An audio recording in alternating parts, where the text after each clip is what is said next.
নমস্কাৰ বন্ধুসকল, এছকে ফাৰ্মিংলৈ সকলোকে স্বাগতম জনালোঁ। বন্ধুসকল, মই এতিয়া গৈ আছোঁ যিখন ফাৰ্মত মই অটো ডিংকাৰ ফিটিং কৰি দিছিলোঁ তেখেতৰ ফাৰ্মত গৈ কৰি চাওঁ যে অটো ডিংকাৰ ক'ৰবাত কিবা প্ৰব্লেম হৈ আছে নেকি। আজি প্ৰায় তেখেতৰ পোৱালি 22 দিন হৈ গ'ল।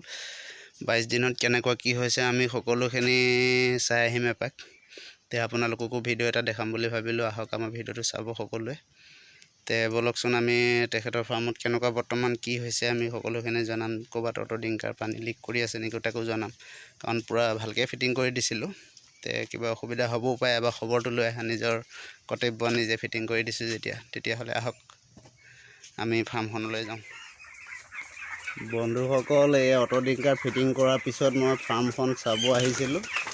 বৰ্তমান ফাৰ্মখনত বঢ়িয়া কণ্ডিশ্যন হৈ আছে। IBHৰ প্ৰব্লেমত মোটামুটি মৰিছে যদিও তেখেতৰ ৰিজাল্টটো এতিয়ালৈকে বৰ্তমান FCR ঠিকেই আছে। আৰু আপোনালোকে চোৱাখিনি চাইও গম পাইছে, আজি মোটামুটি 22 দিন 22 দিন হৈছে।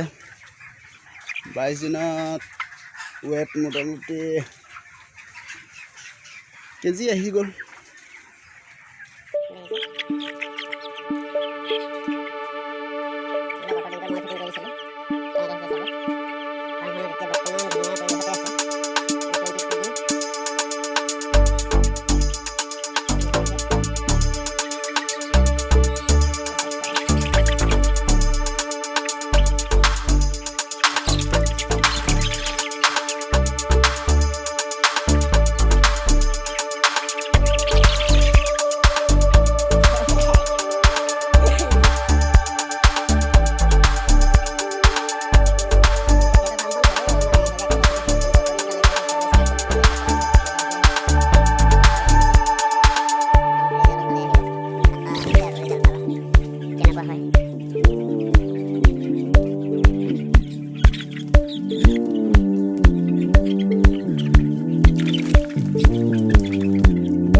বন্ধুসকল, তেখেতৰ মাল যোৱাৰ পিছত ৰিজাল্ট কি হয় আমি সকলোখিনি আপোনালোকক জনাম।